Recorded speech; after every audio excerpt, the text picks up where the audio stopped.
She took our money, divorced me by text. While I was working overseas, she never saw what came next. Before we begin, let me ask you something personal. Have you ever received a message that changed everything before your feet even touched the ground? Not a phone call, not a conversation, just words on a screen.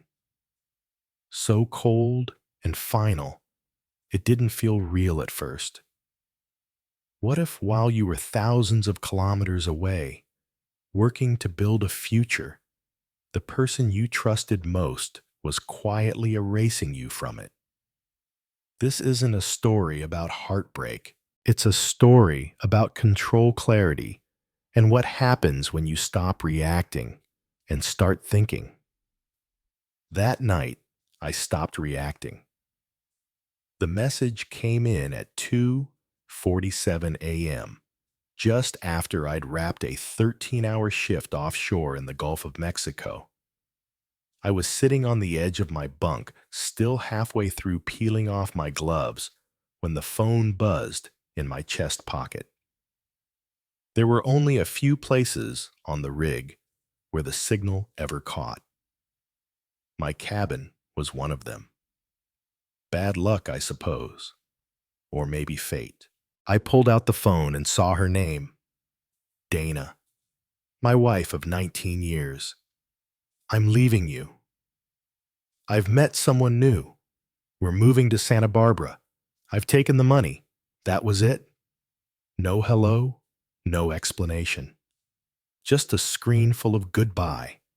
And before I could even finish reading, another message popped up, a screenshot of our joint savings account. Balance $0.00, where $128,000 had been the day before. She even added a smiley face. A tiny grinning emoji like this was all some kind of joke. I didn't yell, didn't throw the phone or swear. I just sat there, staring into that blue-white glow, while the sweat and salt from the day clung to my skin like armor I couldn't shake.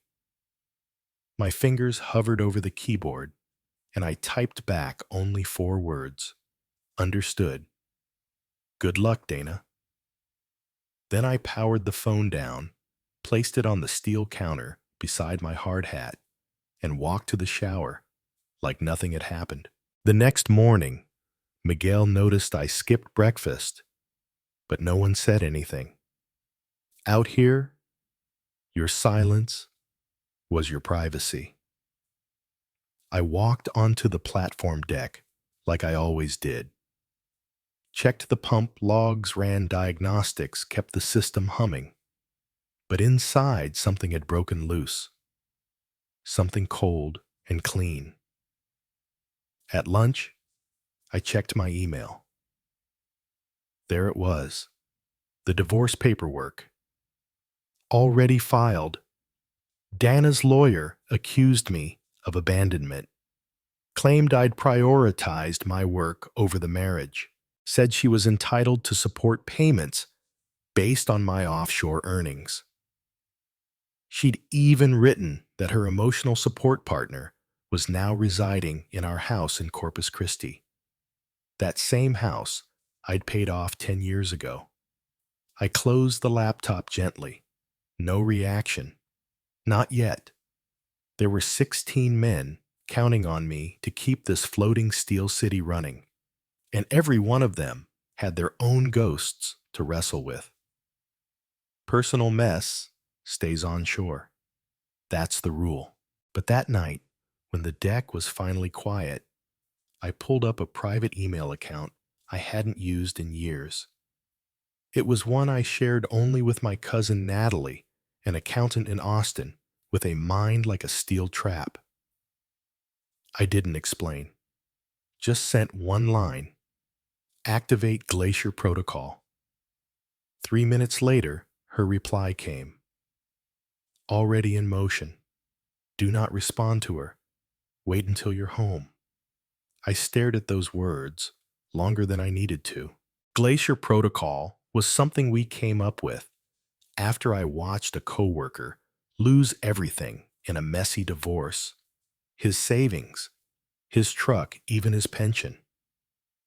It was a worst-case scenario plan born from late-night conversations and caution. I'd always hoped we'd never need it. Now, I was grateful we did. I still had 12 days left on this rotation. 12 days in heat thick enough to drink standing on steel grates above the ocean, pretending that everything was normal. Pretending that the life I thought I had wasn't dissolving like rust in salt water. Some men might have asked for emergency leave, flown home in a rage. But what would have changed? The money was already gone. The betrayal already done.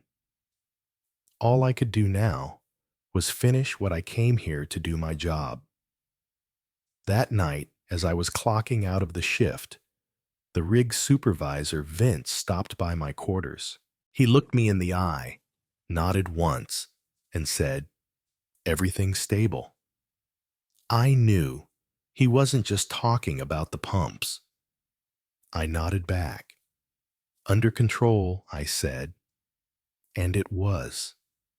More than Dana could ever guess. Because what she didn't know, what no one knew, was that I'd spent the last 8 years quietly preparing for this exact kind of storm. While she was busy emptying the bank account, I had been building something far stronger, something protected, something untouchable. But she wasn't going to find that out in a message. She was going to see it unfold piece by piece in real time. And when she did, she'd understand what it meant to underestimate a man who refuses to panic. Not because he's heartless, but because he's already made peace with the fire and decided to walk straight through it. You don't always see the cracks when they first form. Sometimes they appear like surface tension on glass thin silent, waiting for pressure to make them split. Looking back now, I realize our marriage didn't shatter in one moment. It wore down slowly, like waves over stone.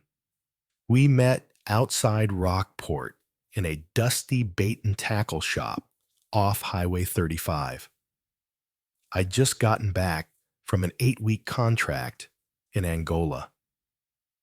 I was picking up reels and restocking on bait for a weekend trip with an old buddy when I saw her. Dana was behind the counter, rolling her eyes at a tourist who couldn't pronounce flounder. She had this confidence, the kind you don't fake. City-born, but small-town tough. We talked for 20 minutes while I waited for the credit card reader to reboot.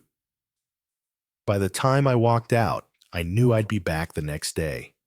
And I was, every day for the next 2 weeks.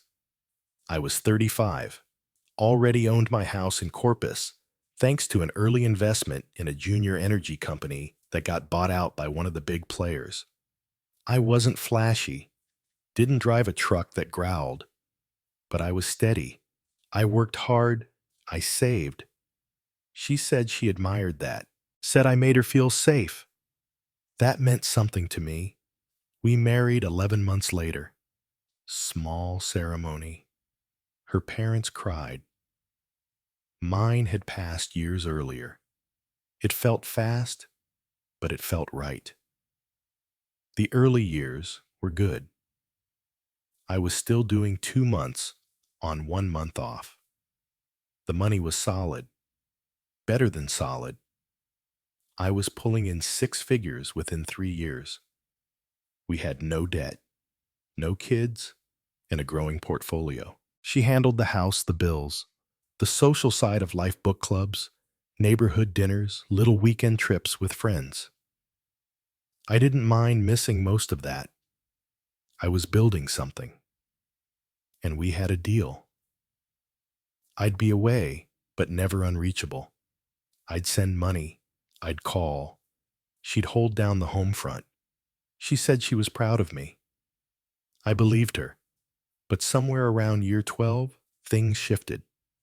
At first, it was subtle. Comments like, "You always miss the birthdays," or "The Thompsons are going on a cruise again together." Things like that. I told myself it was fair. I was gone a lot, and it wore on her. Then she started asking more pointed questions. "Do you really need to take the contract? Can't someone else go?" This time, I'd always answer calmly, explain the pay difference, the promotion track, the long game. She'd nod, but her eyes stopped following me. One day, after coming home from a long stint in Borneo, I walked into a house I didn't recognize. The furniture had changed. The paint was different. Family photos had been replaced with abstract art and coastal landscapes. I said, "You redecorated." She said I needed something fresh. I didn't argue. I just unpacked my bag and went back to grilling steaks. That was the problem. I didn't argue. I didn't push.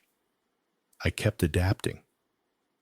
She stopped texting when I landed in new countries, stopped sending photos of the garden or the dog or her book club luncheons. Our calls grew shorter, less about us, more about what needed fixing. Garage door, water heater, internet outages. I chalked it up to routine, to the natural cooling of a long-distance marriage. I didn't think she was pulling away. I thought we'd just grown efficient. But efficiency isn't love. It's logistics. Last Christmas, I came home a day early. Flight landed ahead of schedule. No one was at the airport. When I walked into the house, I found her asleep on the couch with a wine glass still half full. The tree was up, but no gifts beneath it. When she opened her eyes, she didn't even look surprised. We spent 3 days together. I cooked. We watched old movies. She barely touched her phone. I thought maybe that was a good sign. 2 weeks later, I was back offshore. A few days in, I noticed several wire transfers leaving our joint account. Small at first, 300 here, 600 there. They were labeled as house repairs, but I hadn't authorized any work, and we'd just redone the plumbing the year before. I asked about it. She said the foundation was shifting. Texas soil. She shrugged. You know how it is. I didn't argue. Again. But right before my next deployment, I drove by the house just to see. No construction. No trucks. Just a sleek black Audi in the driveway. One I didn't recognize. Still, I said nothing. I flew out the next morning and told myself to trust her. I shouldn't have. A week later, Harold, our next-door neighbor, for nearly 20 years texted me a blurry photo, a moving truck in front of the house. The caption said, "Only thought you should know." I stared at that photo for a long time. Not angry, not sad, just quiet. Because deep down, I already knew. People don't just change, they reveal. She was finally showing me who she really was. That night, after my shift ended and the lights on the rig dimmed, I stood alone at the railing watching the ocean breathe beneath us. I didn't feel rage. I felt clarity. I'd been absent, but I had never been unfaithful, never dishonest.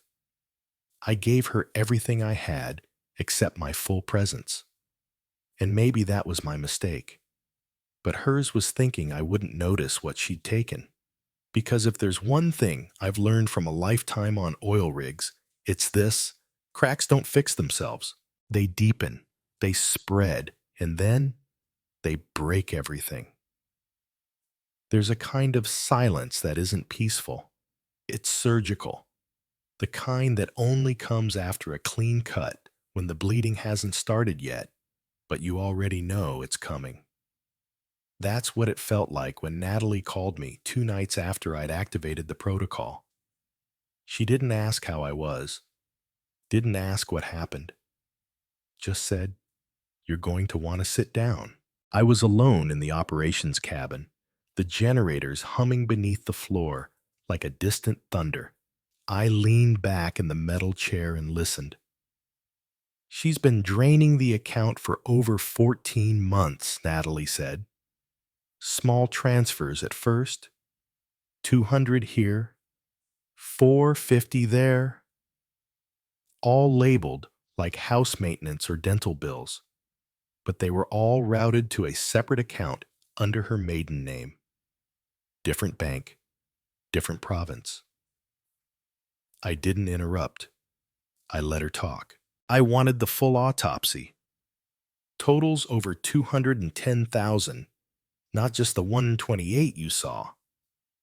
"And Caleb, she changed your life insurance beneficiary 6 months ago." That stopped me. "She what?" "She used your login credentials to update the policy online, switched it from your name to hers, full control, and 2 months after that, she forged your signature to take out a $35,000 line of credit on the house." I looked down at my hands and realized they were perfectly still. No shaking, no reaction.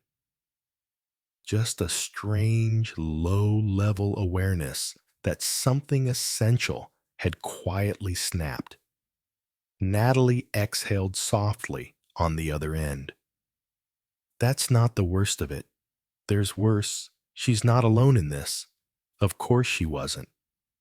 Natalie had spent the last 48 hours digging into the man Dana had left me for.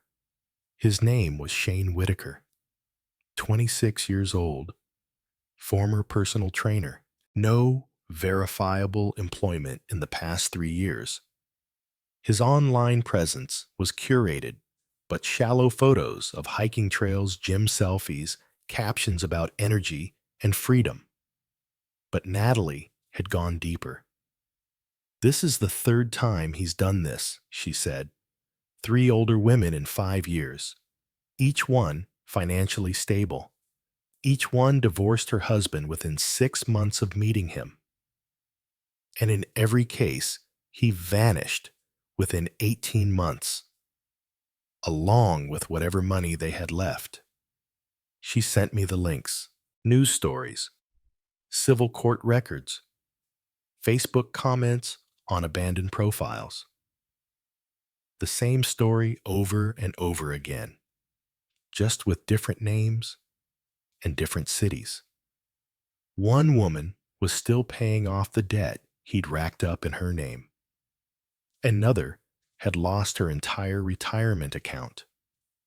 A third had filed a missing person report when he disappeared with her SUV and $20,000 in jewelry. But what stopped me cold was this. In the second case, Natalie said he was briefly named a person of interest in the death of the woman's ex-husband.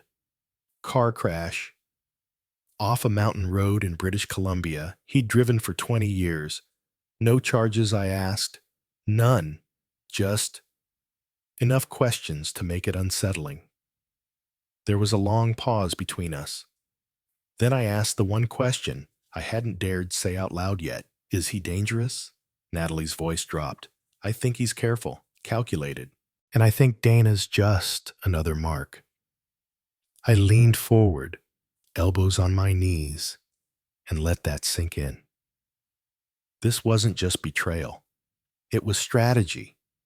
A long con, and Dana, whether she realized it or not, was complicit in the theft of our life. But there was one more piece. "Remember the text you got that night?" Natalie asked. I pulled the cloud backup from her new phone. "She used your Apple ID to set it up last year. Never changed the password. Everything synced. What did you find? I found their plan. She emailed the screenshots while we were on the call. I opened the first one. It was from Shane to Dana. Bank froze the account. Need Caleb to verify in person. What do we do? Her response. He's still offshore for 10 more days. Shane replied. Tell him there's a family emergency. Use the wife card. Cry. You can handle it. Dana. He's not answering. And then came the message that froze my spine. We need the money before the condo closes next week. Or we move to Plan B. Dana responded, I'm not comfortable with Plan B, Shane. It's just insurance money. He works a dangerous job for a reason. Accidents happen all the time. I sat there in the dark, staring at that sentence. I read it again, then again, and each time the words felt colder. They weren't just plotting theft. They were contemplating something worse. I spoke quietly into the phone. These are admissible. Absolutely, Natalie said. And we've already started the paperwork with Thomas. Thomas was my lawyer in Calgary. We'd worked together years ago on investment contracts. He was discreet, precise, and relentless when it came to evidence. Within 6 hours, he had drafted a full counterfiling asset freeze criminal complaint for identity fraud motion for exclusive possession of the property and a petition to nullify the unauthorized loan. But even with all that, I wasn't satisfied. I didn't want this to be clean. I wanted to watch it fall apart. Not for revenge, but for the truth. Because some betrayals are so deep, so precise, that you can't just walk away. You have to let them see you standing when they thought you'd be gone. So I told Thomas, don't serve her yet, not until I'm back. And then I booked a red-eye home under a different name. By the time Dana found out I was in Canada again, it would be too late. She thought she'd erased me, but I was already rewriting the ending. Some betrayals scream, others whisper while they rearrange your entire life.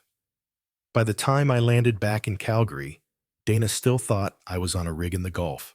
According to her texts, 19 unread ones, all left unanswered. She was spinning a story about a family emergency and begging me to release the funds. She had no idea I'd already been home for 2 days. No one did, except Natalie, and Thomas, and Harold. Harold was our neighbor, retired petroleum engineer. He lived across the street from the house I built, the one Dana had just tried to sell out from under me. I called him at midnight. I'm back, I told him. He didn't ask why. The next morning, I was at his place before sunrise. He greeted me with a nod and poured a cup of black coffee into a chipped mug that said Maverick 98. No questions, just quiet understanding. There's something about men who've worked the oil fields. We don't need to fill silence with sympathy. He gestured to the window overlooking my house. They've been loading up since yesterday. Through his curtain, I watched it unfold. Movers carting away antiques, picture frames, the piano I'd restored by hand, my father's desk, my mother's bookshelf. Dana stood in the driveway, directing traffic, while Shane paced with a clipboard like it was all part of some legitimate business. But I knew exactly what was happening. She wasn't just leaving. She was fleeing. They had a closing date on a condo in Santa Barbara. They needed the money. The house was listed under my name, forged signature, and all priced 30% under market value for a fast sell. I had copies of everything sent by Natalie, verified by Thomas, confirmed in court documents, already signed and sealed. The trap was set. Thomas had arranged for the court officer, 2 sheriff's deputies, and a property fraud investigator to serve them at exactly 900 a.m.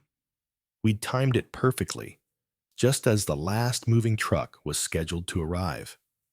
And I'd be there, not hiding behind paper, not behind some legal team, but in person. At 8:57, the unmarked Crown Victoria rolled up quietly behind the truck and blocked its exit. The deputies stepped out first, then a woman in a dark gray suit, clipboard in hand, calm, surgical. At 8:59, I stepped out of Harold's front door and walked across the street. I stayed just out of frame as the officers approached the front door. One knocked. Dana answered. She looked tired, hair in a bun, hoodie loose, over leggings. Her expression flickered with surprise. She probably expected another mover. She smiled for half a second. Then the officer introduced herself and handed over the documents. Mrs. Morgan, you and the man inside this property are being served court orders regarding identity fraud, unauthorized property sale, and asset freezing. You are instructed to immediately cease all activity involving the sale or removal of property from this home. I watched her face change. Confusion, then recognition, then fear. She turned and called out, "Shane." He appeared behind her, shirtless, holding a smoothie. The man who had been lounging by my pool, drinking from my whiskey collection, now stood beside my wife, if she could still be called that. That's when I stepped into view. Dana's eyes locked with mine, and I'll never forget the shift that happened in her face. Shock, dread, then calculation. "Miles," she said, you're supposed to be offshore." I kept my voice low. "Surprise." Shane's smile dropped. "You can't do this. She's afraid of you. That's why she left." I looked to the officer. "Has the domestic violence claim been dismissed?" She nodded. "This morning. The judge reviewed GPS data, passport logs, and phone records. You were 6,000 kilometers away for 7 straight weeks." I turned back to Shane. "Hard to intimidate someone you haven't seen in 2 months." He said nothing. Dana stepped forward. Her voice cracked. "Miles, this is all a misunderstanding. I was trying to protect our assets." I looked at the movers standing awkwardly by the truck. By clearing the house, selling it for 30% under market, and wiring the money to a condo in California. She couldn't answer. The court officer cleared her throat. "You have 30 minutes to gather personal clothing and toiletries. All other property remains pending court inventory and forensic review. Attempting removal is a criminal offense." The silence that followed was deafening. I turned and walked away. She called after me, "Miles, where are you going?" I didn't turn back. I didn't respond. I just kept walking. Because you don't need to argue when the truth speaks louder than anything else. I stood in Harold's kitchen as the officers escorted them inside. From the window, I watched as Dana's shoulders slumped and Shane cursed under his breath. They moved like people who knew they were caught, people who had run out of rope. Harold handed me another cup of coffee. "You okay?" I nodded slowly. "I am now." That night, I slept better than I had in months, because for the first time since that message at 2:47 a.m., I felt something real again. Not vengeance, not victory, just stillness. The kind that comes when the storm finally passes and leaves behind only the truth. 6 months later, I stood on the wraparound porch of my cabin, coffee in one hand, peace in the other. The sun was just beginning to rise over the ridgeline, brushing the tall pines with gold. 40 acres of land in the southern interior of British Columbia pine forest meadow, a narrow creek out back. I'd bought it 5 years earlier, quietly, through Birch Hollow Reserve. Dana never knew it existed. That was the point. The divorce hearing had taken place 3 weeks after the ambush. Courtroom 3B, Judge Renfrew presiding. I sat on one side with Thomas. Dana sat across from us with her lawyer. Shane was nowhere to be found. He'd vanished 2 days after being served, along with her jewelry, the last $14,000 from her private account, and all the false promises he'd ever made. Natalie had compiled everything. And I mean everything, screenshots of text messages, cloud-synced emails, bank transfers, fake invoices, the forged signature on the house listing. And most damning of all, the discussion about Plan B casually laid out like an insurance policy gone rogue. When Judge Renfrew reached that part of the file, she paused, removed her glasses, and looked Dana square in the eyes. "Mrs. Morgan," she said, "are you aware of the criminal implications of conspiring to commit insurance fraud? Or worse?" Dana's lawyer whispered something urgent in her ear. Dana stammered, "It wasn't like that. Shane was just joking." "I never would have." The judge raised a hand. "Save it for the criminal proceedings. This courtroom handles division of assets, not intent behind conspiracy." Her ruling was swift and complete. The house was returned to me fully. All assets Dana had removed were to be repaid in restitution. Her claims to spousal support were denied. The court found her to be the sole actor in financial misconduct and identity fraud. The judge also referred the matter to the Crown for further investigation. No jail time, but 5 years probation and a public record, and a permanent stain on the woman who once promised to grow old with me. As we left the courthouse, Dana tried to approach me in the hallway. I didn't stop walking. She had said everything she needed to say in her silence over the years. And I had said everything I needed to in the way I carried myself through the wreckage. I sold the house in Corpus 6 weeks later. Couldn't stand to be in it. Every tile, every wall had been touched by her betrayal. Harold helped me pack what was left. The heirlooms, the photos, my father's tools. We shipped it all to the cabin. Everything else I donated. Thomas dissolved Birch Hollow Reserve in full once the dust settled. All taxes cleared, all transfers legal. Its mission complete. In the months that followed, I learned how to live differently. No alarm clocks, no shift schedules, no one waiting for my paycheck to land. I fished in the mornings, chopped firewood in the afternoons.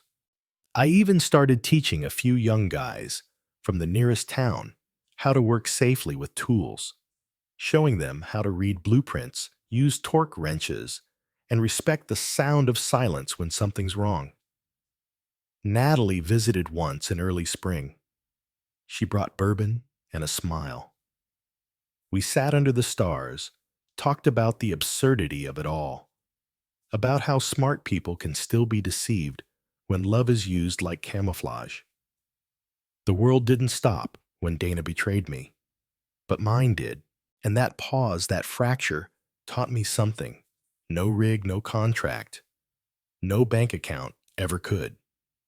You don't rebuild your life by erasing the past. You do it by owning every scar and making space for something better.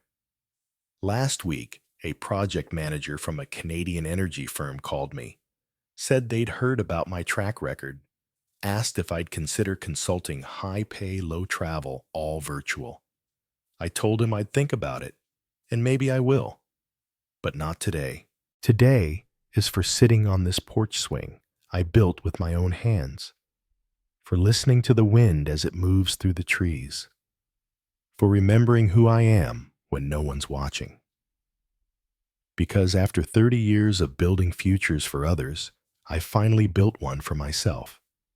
And it's quiet, it's mine, and it's free.